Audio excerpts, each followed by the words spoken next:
This is almost every employee in Playtime Co. explained, and so this is gonna be a very thorough video, and I'll just keep the intro short. I'm gonna go through each one in alphabetical order and talk about their main plot points. Starting with Avery. Avery is an employee who we know very little about. We see him in one tape back in chapter 1 where he and another employee, Rich, are on shift and looking for Huggy boxes. And while Rich is complaining, Avery literally says 3 whole words, so it's most likely Avery is a character just to show off more of who Rich is. Rich, where are they keeping the Huggy boxes? I don't know. I couldn't tell you. Remember when maintenance last did a sweep of this place? No. Exactly. Nobody in this stupid company knows what they're doing. I haven't seen a single box in its place since they started flooding the storehouse with orphanage junk. Right. I get it. It's a nice program and all, on brand, but it's just hard to be happy about it when manufacturing's on our necks about it, because we can't find stupid Huggy boxes! Rich. You're right. You're right. Claire Harper. Claire is a more interesting character as she was actually a counselor who watched over some of the kids at Playcare. However, she didn't just have a job of taking care of kids, as she was faced with some very unique challenges to Playtime Co. Since it's likely that Claire saw that catnap was a living thing and could move around, it makes me wonder what else did she know? And judging by her accent, she's probably somewhere from the south, maybe Texas or Alabama or somewhere near there. Well, like any night, all the children were getting asleep. Catnap had the red smoke in the room. Then suddenly, there was this scream. Nightmares happen, I know, but this, dilated pupils and quivering lips. She saw something too. Something horrible. I'm sorry. I don't mean to. Did Marie happen to describe what she saw? Yes, a monster, she said that it was colorless.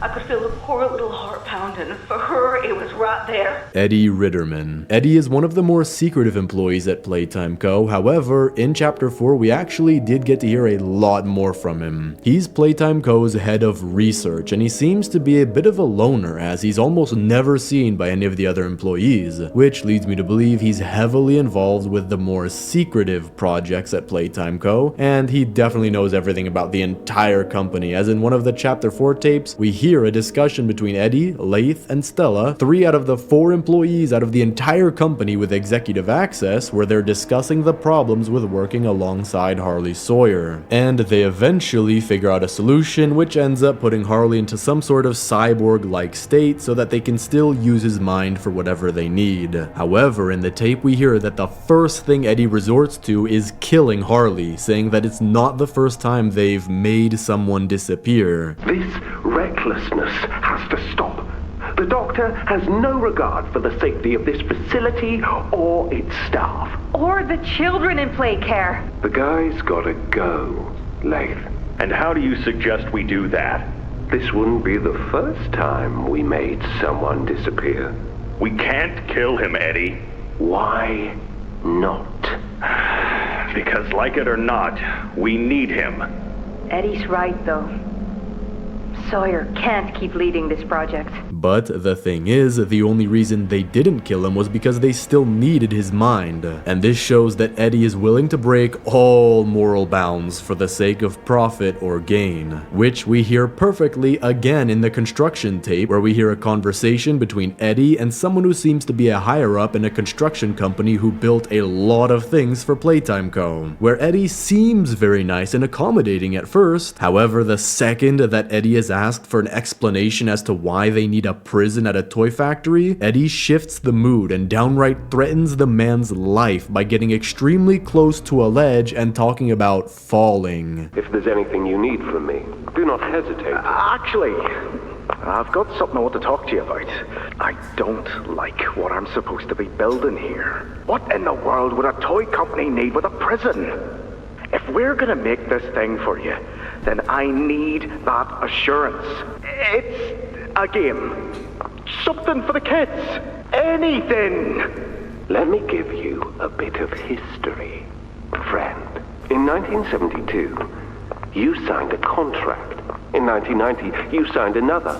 Your name rests at the bottom of that document, so now you do the work, because we've given you a directive. Mr. Ritterman, we're near the... Yes. Yes, we are. All of us are. On a ledge. We need this. Otherwise, there's a place we're all for. Together. Eddie is one of the less talked about higher-ups at Playtime, but he for sure has an interesting character that will stop at nothing to get things done. Elliot Ludwig. Elliot is the very founder of Playtime Co. itself. However, he also seems to be the most well-hidden character of all the employees, because in virtually every photo we have of Elliot, his face is covered. But he's also described as divorced but a family man at heart, because his wife Molly did divorce him, probably because of his relentless work ethic, likely causing problems at home, with Molly needing some of Elliot's attention at time if they're going to have a relationship. But sadly, Molly wasn't the only person that Elliot would lose, as he even lost a close family member in the 1960s, maybe even one of his kids, which could be what triggered the experimentation of putting humans into toys. That his grief was so bad that it tore him apart, going past the moral bounds in science in order to recoup what he had lost. And this would fit perfectly between the parallels of Poppy Playtime and Five Nights at Freddy's. Elliot eventually went on to become the king of the toy industry and was an extremely successful businessman. However, it all goes down from here. Elliot eventually made a program for children known as the Young Geniuses program, where kids would be able to participate in science experiments, and Elliot Ludwig eventually took a liking to one of these kids, and that kid's name was Harley Sawyer. Now, it's possible that Elliot was doing this program for the benefit of the children, or it's possible he's looking for sharp minds to bring into his research, because that's exactly what happened later on with Harley Sawyer. And we can safely assume that Elliot was doing something suspicious, as in a note we find inside of Elliot's office, we read this: "I still believe in the potential of the poppy flower. Its unusual properties lead me to believe that the proper mixture and procedure could have life-altering properties. The poppy flower has for a long time carried heavy symbolism, and I don't believe that's for no reason. Perhaps something larger than a rat would yield different results." Now, it's possible someone else wrote this note, but because it was in his office, I'm assuming that Elliot was the one who began all of the experiments with some sort of poppy flower that had properties that were eventually perfected for the Bigger Bodies Initiative. However, during the Young Geniuses program, although Elliot and Harley had built a great relationship and spending so much time together talking and even working on science projects, Harley's ego eventually cut asunder their relationship, because in one of the notes in chapter 4 we hear some sad news that comes from Elliot to Harley, where he writes this: "Let me begin this with a bit of bluntness, as I know you appreciate not dancing around what needs to be said. Despite how much it pains me, I've decided to remove you from the Young Geniuses program. I didn't want it to turn out this way, Harley. I didn't want to hurt or discourage you. Yours is truly a brilliant mind, probably the most brilliant of anyone I've ever known. Every day I've seen your drive, your determination, and your incessant need for progress. Working with you, it's been one of the most rewarding experiences of my entire life. But even so, I have to be honest with myself and with you, because despite all that I see in you, despite all that you could be, there's one glaring flaw in you I can no longer make myself ignore: your lack of humility." We see in this letter that Elliot seemed to have loved Harley, maybe even as a son, that Elliot was willing to risk their relationship entirely for the sake of Harley's life getting put back on track, showing that he really cared for Harley and maybe even all of the kids, because Elliot also opened what we know as Playcare, a place for orphans to eventually be adopted or forced against their will to be part of their experiments. Experiments like Yarnaby, which seemingly lost all of its intelligence and subsequently became like an animal, and the public only had one piece of evidence to go off of. In chapter 3, when we enter the red smoke without a gas mask, which causes us to hallucinate, in this hallucination we're heading down a hallway with different radios giving us information about a child's body which was found in Elliot's house after he had passed away, as well as reports of him mysteriously leaving the house in the middle of the night. Tragic news this morning. As of 9:45 a.m., local authorities report that the body of a young young boy has been found on the estate of the late Elliot Ludwig. Officers on scene report that the remains appear to have been disturbed. Organs as well as key bones from the skeletal structure were reported missing from the body. Ludwig's neighbors indicated that he would often return to his home in strange hours of the night and depart again before sunrise.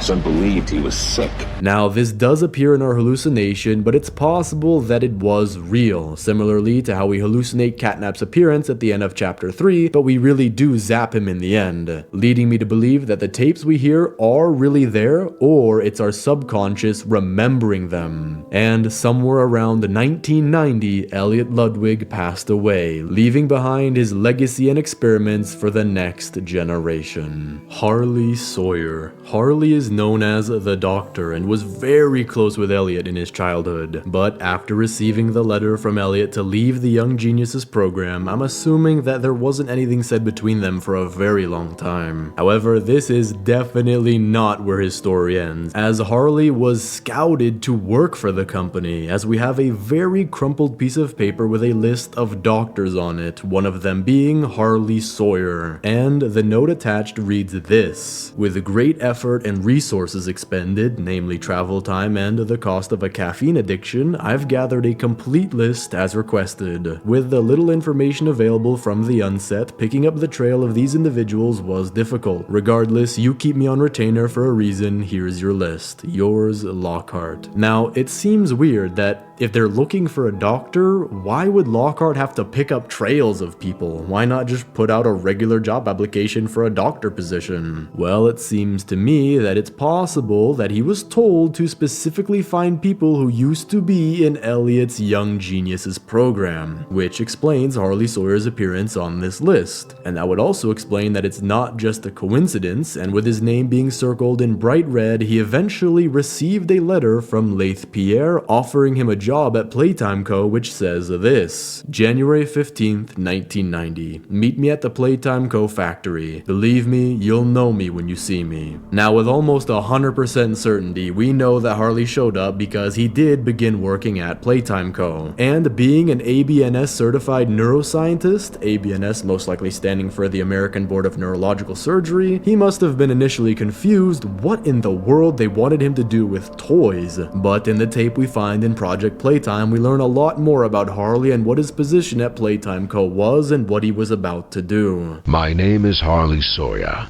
I'm called the Doctor. Now we're understaffed. Safety protocols are being abandoned. Workplace incidents are common. We need to deal with all of these issues at once. I'm here now with a solution. The Bigger Bodies Initiative. Giant toys. We can increase our workforce and simultaneously decrease the number of lawsuits and people on our payroll if the people we have working aren't people. Harley was the one who initially came up with the Bigger Bodies Initiative, and in just 3 notes we see that Harley was putting the program to quick results. The first note spoke about an almost complete failure with Experiment 1015, with minor brain activity and no results. The second note says that Experiment 1026 was actually alive for 45 minutes and conscious for 3. The experiment actually sat up as if it was startled by something, however it couldn't answer any questions and then slowly laid back down on the table and died. But the third note is what led to the first of the Bigger Bodies Initiative, Boxy Boo, Experiment 1160. Harley even said that Laith and his money men will see money saved and that he will be able to continue to do his work. And that he did. He continued to create experiment after experiment, such as Huggy Wuggy, Catnap, and Yarnaby. And in another tape found in Project Playtime, we see Harley check up on Boxy Boo. And listen closely to the end of the tape because it's gonna be important for later. I wish to see him.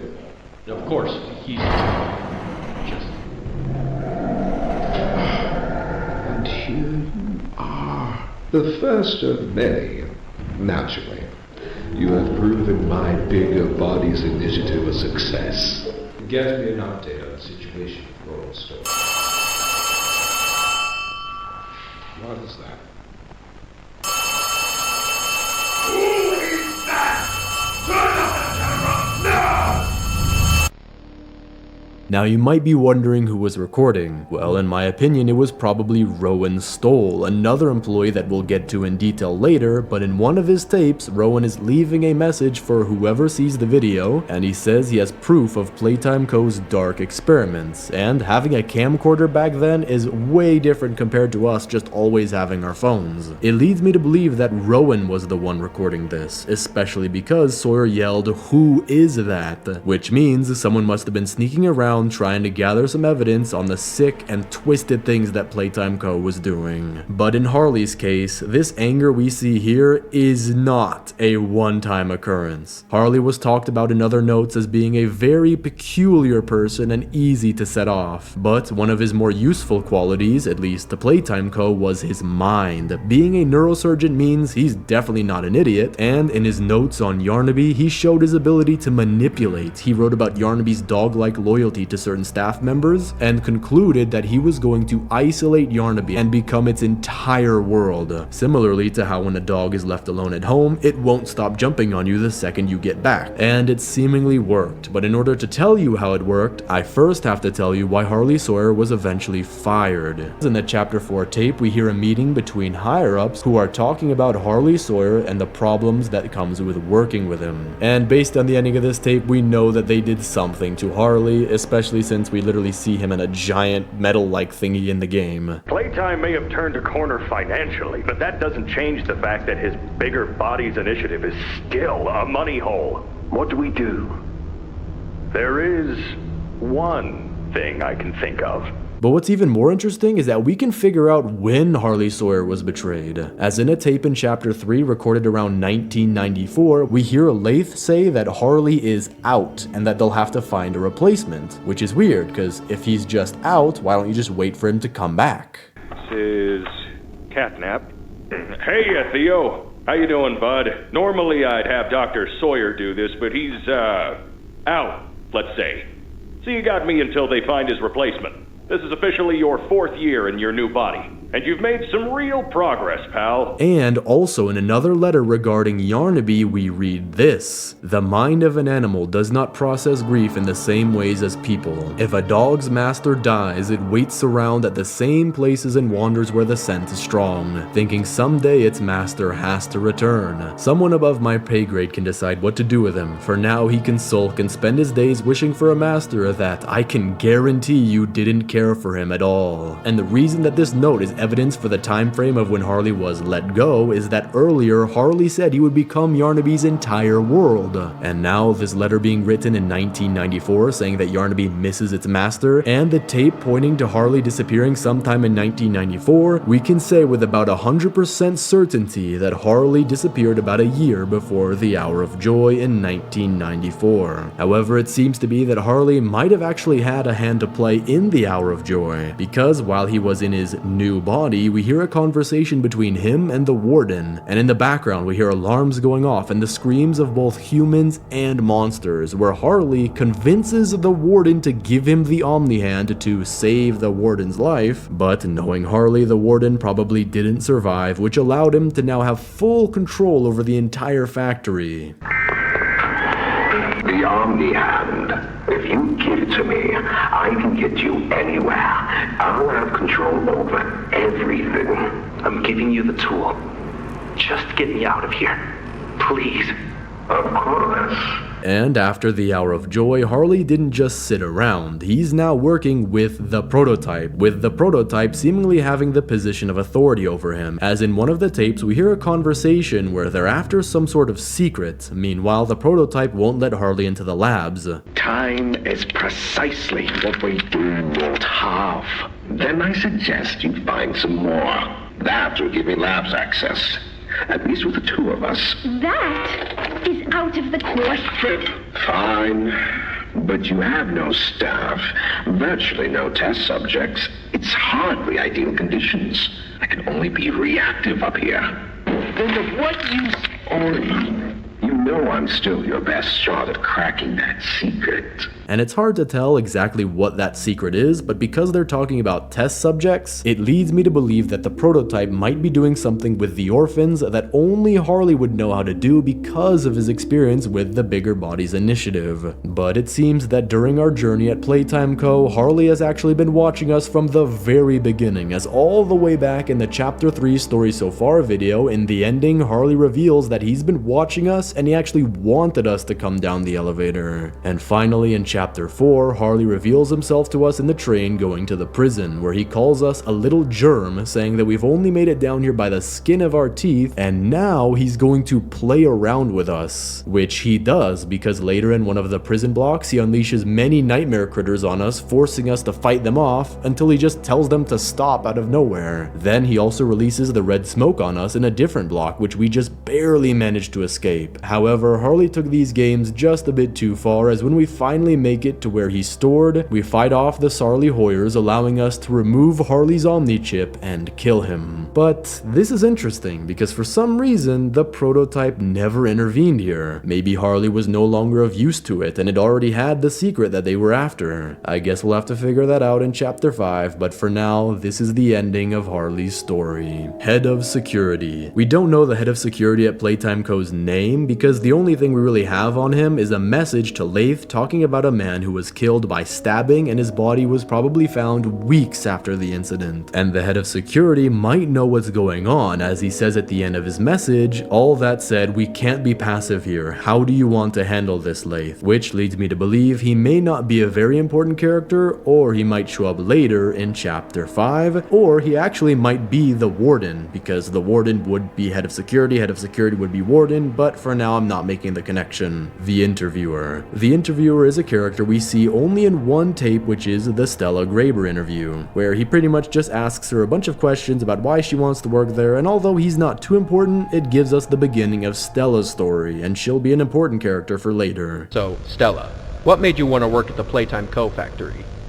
Playing with toys when I was young was so magical. So I guess everyone is always young relative to something, right? Alright, I think we're getting a little off track. Jimmy Roth. Jimmy Roth is the Chief Marketing Officer at Playtime Co., and he's played by real-life actor and director Eli Roth. And it seems like he might even be a fan of the game, or Mob spent some serious money getting him to do the role. But we only have one appearance of him, which is in an interview where we can see his personality shine through. Jimmy, your work as Playtime Co.'s Chief Marketing Officer has skyrocketed the company's profits. I guess I kind of... Blue is huge, I'm telling you. What's your favorite color? Blue? I bet it's blue, right? It's blue? It's green. Okay, well, you're a special case. Most people would say blue. But seriously, marketing is not as easy as you think. I make it look easy. If there's anything Playtime Co. should be known for, it's not toys. It's marketing. You can sense a narcissistic personality while he's patting himself on the back over and over. And in the Poppy Playtime Orientation Notebook, apparently Jimmy is known for taking the credit for everything. But apparently he did make the company sell a lot of toys, so people might have been willing to look past his sly remarks. Joel Sinclair. Joel is the head counselor at Playcare, and the only place it seems he appears is in the Chapter 3 ARG, where we see a conversation between him and another Playtime Co. employee, whose name was Thomas Clark, where they're discussing an incident where Theodore Grambell, an orphan who would later be turned into Catnap, was seen with the prototype, and the prototype was apparently helping Theodore try to escape, and even taught him how to use a grab pack. However, with the green hand attachment, Theodore was electrocuted, and it seems he barely survived as he was sent to the hospital. Joel and Thomas also seem to be friends, as in the transcript they seem a little casual and don't really give off the corporate fluff talk that most people would say when you barely know one of your coworkers. But besides this, we don't really know much about Joel, and in my opinion, I don't think we'll see him in any future chapters. Leith Pierre. Leith is the head of innovation at Playtime Co., and he's the first employee that we're introduced to, because in Chapter 1, we hear him on the security tape, where he introduces himself and even tells us about the factory's other security measures. However, Leith isn't just anybody. He seemingly took on the role of Elliot after his death, as in the letter written in 1990 to Harley Sawyer, he describes himself as the head of a successful toy business. Now, this could be him saying that he's the head of innovation, but because he's so prominent throughout all the tapes and story, it really seems that he's the one calling all the shots at Playtime Co., but he hasn't necessarily taken on the name of CEO. Lath is also very well known for being very rude towards those who are below him, because in the Marcus Brickley tape, Lath tries gaslighting Marcus in order to make him doubt what he really saw, and then at the end of the tape, I mean, you just gotta hear it for yourself. Okay, I'll have security skim the cameras and take a look. What? There's a massive bloody monster! Skimming ain't gonna get rid of it! You're out of line, Marcus. We make toys, not monsters. Now come on, get out of my sight. Actually, grab me a coffee, will you? Actually, never mind, get out of my sight. And not only this, but in the meeting that we hear in the Chapter 4 ARG, which is likely connected to the tape that we hear in the game, Lath says that he was gonna strangle whoever was responsible for an incident involving casualties, and when Lockhart shows up to give them the news that it was Harley, Lath thought it was Sharon, a woman who seems to be his assistant, and tells her to beat it if she likes having her job. However, Lath didn't stop there, because with him, Dr. White, and maybe others putting Harley into a whole new body, I wonder what motivates a man to be this much of a jerk to others and go as far as enslaving Harley Sawyer for the sake of their experiments. Where am I? Dr. Sawyer, can you hear me? White? White, is that you? Who gave you the order? I gave the order, Sawyer. From now on, you're here to give the lab boys answers when they need them, and carry out procedures when and how we tell you to. That's it.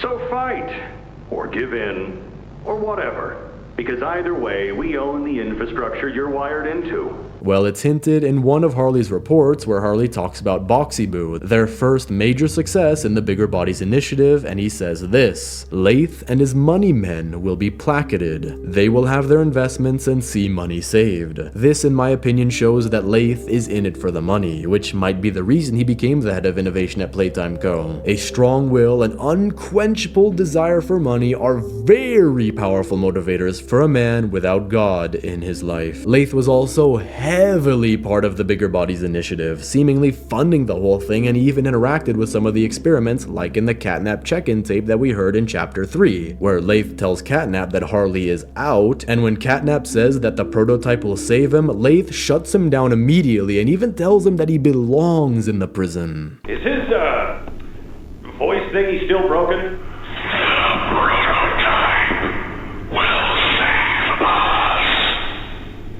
Theo, nobody's gonna save you. This prison is where you belong. We'll let you out here and there to go see the kids in play care, but your home is here. And so, Lath is a very important person in the company, and he's apparently confirmed to be alive because of his role in Project Playtime. And so, who knows what he could be up to now. I wouldn't be surprised if he was in jail or trying to start up some new business. Marcus Brickley. Marcus is a character who we only find in one Chapter 2 VHS tape, and as many of you know, he's played by popular gaming YouTuber Jacksepticeye. However, his character does play a minor role in the game, as in the tape we see a meeting between Marcus and Lath, most likely due to Marcus having a serious issue with something that he saw. He described what he saw as something 50 feet long with 1,000 legs, most likely referring to PJ Pugapillar. However, Lath makes sure that Marcus hasn't told anyone else, and knowing Lath, something probably happened to him. Mark Smith. We do not know pretty much anything about Mark. He is a maintenance technician, and he noticed 2 grab packs were missing, and he wrote a letter about it. Micah Pierciado. Micah is an employee who seems to be an assistant to Lath Pierre, as he appears in a tutorial in Project Playtime where he shows almost the exact same personality traits as Lath. He seems to show that he thinks that employees are expendable, he's rude to them, talks to them like they're a kid, and overall is like a mini Lath. But that's his only appearance, and it's unlikely that he'll appear again, as Project Playtime is a dead game now. PW. PW isn't a character that you'd come across in the games, but he was an employee at Playtime Co. who used his orientation notebook and attached notes on the inside talking about things that were left out by those who wrote it. However, PW luckily was one of the few employees to survive the Hour of Joy, and he later even found out what Lath was doing to recover toy parts that were left after the massacre. Aside from this, we don't know too much about PW, but he might appear in later chapters since he is still alive. Patty Hall. Patty is an employee who seemed to hate Playtime Co. as she tried to sabotage the company and ruin their reputation. We read that Patty Hall sabotaged a paint machine by mismatching 57 paint canisters, resulting in a massive amount of toys no longer being suitable for stores. The shipment was recalled, but the damage was done. Playtime lost a lot of revenue and even had their reputation damaged among several major retailers. But it goes further and says, there is substantial evidence supporting the assumption that this sabotage was done in some sort of defiance to several of Playtime Co.'s practices. And in another note, we read, Saboteur has since been dealt with. Now, we don't know if she was killed or not, but she was apparently demoted down to Storage B in order to get her new occupation. But in my opinion, this might just mean that she was murdered, because if you cost thousands upon thousands of dollars of damage to a company on purpose, they're not just going to demote you, they're going to promote you to a customer. But Playtime, being Playtime, they most likely demoted her in order to get her away from the others and eventually kill her. And we don't exactly know why she defied the company in the first place, but because it says several of Playtime Co.'s practices, it could either be just a bad treatment of employees as displayed prominently by Lath, or safety measures not being followed as employees are seen as expendable, or it could even be both. Wouldn't be that far of a jump. Rich Lovitz. Rich is a side character who appears in a few tapes in the game, but my question is, why in the world does he even appear in the game? It seems that he's just a random character totally detached from anything having to do with what we actually do in the game. Unless, in Chapter 5, they do a little bit more, and turns out Rich is the prototype. Apparently that's a theory out now. But so far we have 4 tapes of him, one in each chapter, where his character is evolving with every single one, as he seems to be a very angry middle-aged dude just trying to work his job with problems popping up constantly. And in the tape we see of him in Chapter 3, he's talking to a man who he calls Stu, and in it, Rich says he's trying to control his temper to be better for his wife. However, the man he was talking to offered a likely promotion to Rich, saying that he liked Rich's honesty. You know, Richie, with my retirement coming up, they've been pushing hard for me to choose my replacement. I'm actually thinking about giving the role to you. Really? Yeah, really. Nothing official yet. Geez, I don't know what to say. I'm just glad to see not everyone in this place has it out for me. Not everybody, Rich. Not everybody. And in Rich's Chapter 4 tape, we can see that he actually got that promotion as he's talking to one of the other employees under him about incidents that keep happening at the factory. But Rich's character has gotten so much deeper, with him displaying kindness and compassion, even repeating the line that Stu told him in the last tape. Thanks, Rich. It's good to know not everyone here is terrible to us. Not everyone, kid. Not everyone. And so it's possible Rich will have a bigger role in the game in Chapter 5, but for now he seems to just be a side character where every single chapter we see him grow and grow. Rowan Stoll. Rowan is a man who wanted to find answers. However, the higher-ups at Playtime Co. will go as far as murder to prevent anyone who wants those answers. We have 3 tapes from Rowan himself, with each one getting darker. The first one being a tape that seems to have been sent to Lath Pierre, where he explains that he saw the mascot's eyes moving, where he then pins the blame on a possible creep placing cameras into them. Hello, Mr. Pierre.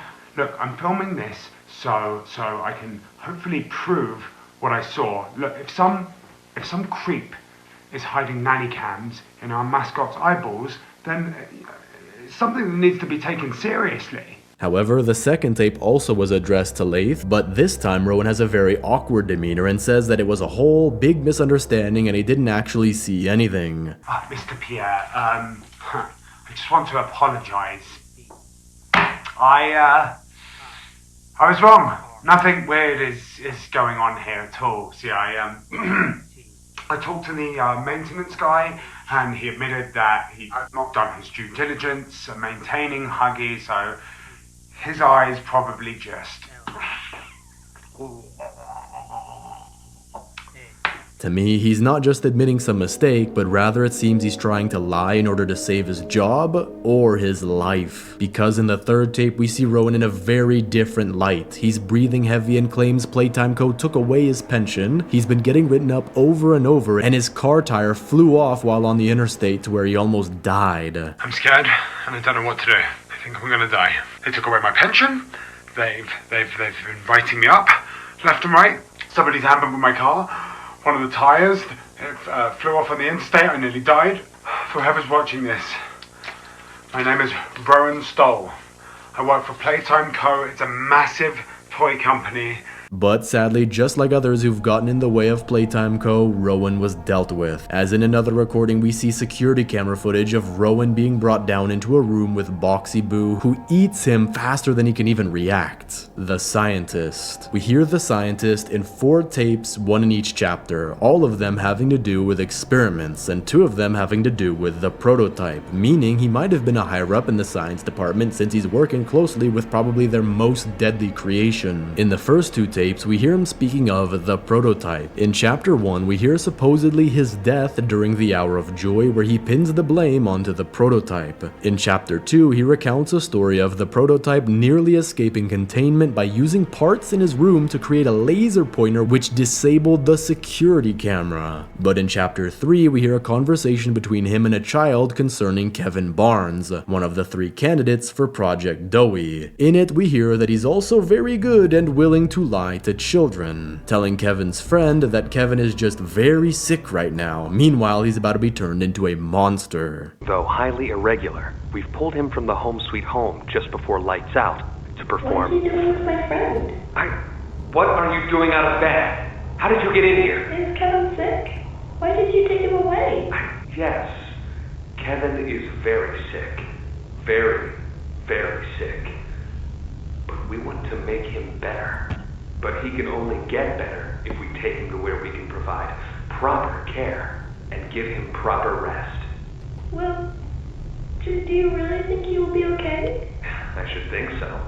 We're good at what we do, son. In chapter 4, we hear him go further in depth about Project Doughy, where he talks more about Kevin, that he's a problem child who can't get along with any of the other kids most of the time, meaning if Doughy is able to completely shapeshift and morph with extreme power, then having Kevin to be part of Doughy could result in huge catastrophe. And I'll give credit where it's due, because we see exactly that in chapter 4. Sharon. Sharon seems to be another assistant to Laith Pierre, where she doesn't appear, I think, at all, but we only hear her because of Laith. In a video promoting Poppy Playtime's digital collectibles, we hear Laith trying to sell them to us, but at the very end, the microphone becomes somewhat muffled and he says this: "You see, Sharon, that's how you turn off a microphone. You left it on like an idiot last time, and idiots get fired." We don't know much about Sharon herself, but we do know that Laith treated her pretty bad. But that's not a surprise considering he treats everyone that way. Stella Graber. Stella is one of the higher-ups at Playtime Co., as mentioned in one of the chapter 4 tapes where she had Omni-Hand access, at least during the time of the Hour of Joy. And in the tapes we hear pretty much her entire journey in the company. In chapter 1 we hear her interview where she goes on and on about how she loved playing with toys as a kid, and that she'd love to give the same experience to other children. Little did she know though, eventually she'd be sending kids straight to their deaths. When Stella continued to work for Playtime Co., eventually she got a promotion to being the head of Playcare, and it seems she knew exactly what was going on, as in one of the notes we read of Stella giving report about the children and Catnap, that the kids took some time to get used to him and eventually they started loving him. Now it's possible that Stella didn't know the full picture, but she definitely knew something was going on, cause who's gonna believe that a random giant purple cat just magically appeared for no reason? But in chapter 4 we then hear a conversation between her and Laith, where Laith seems to be psychoanalyzing her and her reaction to the experiments that go on. We hear that Stella, although she has her reservations about it, she says that it's a good idea since it would save many more children later on, showing she's willing to break moral bounds for the so-called greater good. And judging by her personality and Rowan Stoll mentioning that he was hired because he wouldn't question anything, it's possible that Stella was hired for a similar reason. Maybe she could be convinced of things as long as she can justify it in some small way. But in a chapter 3 tape, we hear Stella talking to 2 parents who are on the brink of adopting a boy from Playcare, only for her to realize that the boy was now in testing, most likely meaning he's gonna be turned into yet another experiment. Oh, Mr. and Mrs. Hartman. I understand you want to give Jeremy that home? Yes, and we would like to adopt. Amazing. You'll be perfect for... Oh. What? Well, it appears there's been some complications. And I'm not certain whether or not she knew about everything going on, but considering her tone was sad rather than confused, it seems she knew exactly what was going to happen to that boy. But overall, Stella seems to be someone that Leith can trust, maybe for manipulative reasons, but as the head of Playcare and knowing about all of the experiments, she might not even be able to quit if she wanted to without getting killed. So I'm not really sure whether or not we can say that Stella was acting evil. Stuart. Stuart is an employee who we only hear in one tape back in chapter 3 where we hear him talking with Rich. And considering Rich replaced Stuart because he was retiring, Stuart most likely survived the Hour of Joy simply because of the fact that he no longer worked there. The player. There is very little that we know about ourselves. However, there is a little bit that gives us something to grab onto. We were one of the few employees to survive the Hour of Joy because, we're playing the game and we're still alive, but it seems that we weren't a higher up employee, as in the train in chapter 4, Harley Sawyer doesn't recognize us, meaning we were probably just one of the regular employees there. But we didn't just work at Playtime Co, it seems that there was someone there who we also loved, potentially our spouse, as before we destroy what seemed to be Harley's lungs in chapter 4, he says to us that whoever it was that we loved and came back for died in the Hour of Joy. The experiments killed everyone, including whoever you came back for. You know that by now, yes? Poppy sold you her story, of course. 10 years after the Hour of Joy, however, we receive a letter saying that the employees are still alive. However, this is so dumb, because how would the employees still be alive without food and water for about 10 years? Or at least they didn't have that much supply, there is no way, and how could they send us a letter without also, exiting the factory and going to a USPS? But yet, we still go back to the factory regardless, most likely blinded by our loss of whoever this mystery person was. And from then on, the rest of the player's story is clearly seen throughout our gameplay. Most likely meaning we're very smart, considering all of the puzzles that we've solved and interesting solutions that we find to problems, like turning on the grinder when Mommy Longleg's hand was stuck, or even being able to multitask during the catnap fight. Sadly though, we still don't know her identity, but as the game progresses, I'm sure we'll figure out something. Thomas Clark. Thomas Clark was the only or one of the few adults to be willingly turned into an experiment. He was working at Playtime Co since 1955 and stayed with the company for an extremely long time, until one day he was diagnosed with terminal lung cancer and given just 6 months left to live. And because of that kind of desperation that can come with wanting to save your life, he volunteered to be turned into a toy. In a video titled restrictedrestoration.mp4, we see a video of a female scientist describing Thomas's situation, where he was transplanted into a small brawn toy and designated Experiment 1199. However, his mental state wasn't all there, as the scientist was led to believe that he didn't even know where he was or what happened to him. But what's even worse was that the other toys, probably all of them being children and orphans, could tell that something was different about him, most likely being his older age or the fact that he used to be an employee, which resulted in him being all alone in the middle of a room right before Boxy Boo attacks him, almost killing him entirely. Thankfully though, after many hours of surgery, Thomas survived, but was then put into a solitary room away from the other toys, seemingly forced to live as a damaged toy in a box for the rest of his life. And so, maybe it would have been a better thing if Thomas were to pass away. And we don't really know what happened to Thomas. Maybe he's still alive somewhere as a mini Brawn, but considering we haven't seen any mini Brawns anywhere, he might have been the only one and probably passed away. The Warden. The Warden was one of the higher-ups at Playtime Co, seemingly being head over the prison where the toys were kept and experimented on. However, when the Hour of Joy came, things went bad. It seems the Warden was able to make it to his office, lock himself inside, and then contact Harley Sawyer, who then convinced him to give him the Omni chip as a last resort attempt at survival. However, knowing Harley, the Warden most likely died after this, and with Harley being one of the only survivors, he most likely planned the whole thing with the prototype. Dr. White. We only see Dr. White in one tape in chapter 4, where during Harley's first awakening in his new body, Harley is shocked to hear Dr. White's voice. Oh, it looks like he's waking up. Where am I? Dr. Sawyer, can you hear me? White? White, is that you? Who else is in there with you?